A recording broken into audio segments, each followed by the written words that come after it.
நான் புரட்சி தலைவரோட நடிச்சதில்லை, பேசினதில்லை, பழகினதில்லை. என்னடா வாழ்க்கையில் அப்படி ஒரு சந்தர்ப்பம் எப்படா வரும்னு நினைச்சேன். அந்த நாள் இந்த நாள். என்றும் இருப்பார், தூணிலும் இருப்பார், துரும்பிலும் இருப்பார்.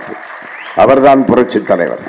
அதில் ஒரு முறை பி வாசு இருக்கார் இல்லையா, டைரக்டர் பி வாசுடைய தந்தை தான் புரட்சி தலைவர் அவர்களுக்கு வந்து மேக்கப் ஒப்பனையாளர்.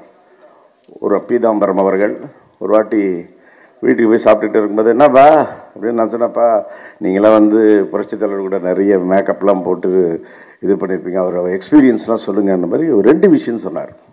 புரட்சி தலைவர் என்ன பண்ணுவாரா, மேக்கப் பண்ணும்போது டல்லாக இருந்துட்டாரா, டக்குன்னு என்ன ஆச்சுன்னு வரான்.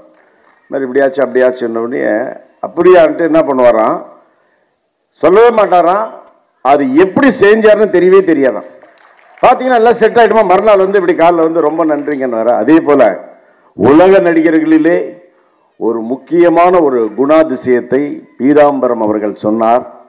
புரட்சி தலைவர் அவர்கள் வாயிலிருந்து கெட்ட வார்த்தை வரவே வராது, அறச்சொல் வராதாம், கெட்ட வார்த்தை பேசவே மாட்டார். பீதாம்பரம் அவர்கள் சொன்னார், ஒரு மனிதன் அப்படி வாழ்ந்தாலே அவன் மனிதன் அல்ல, கடவுள்.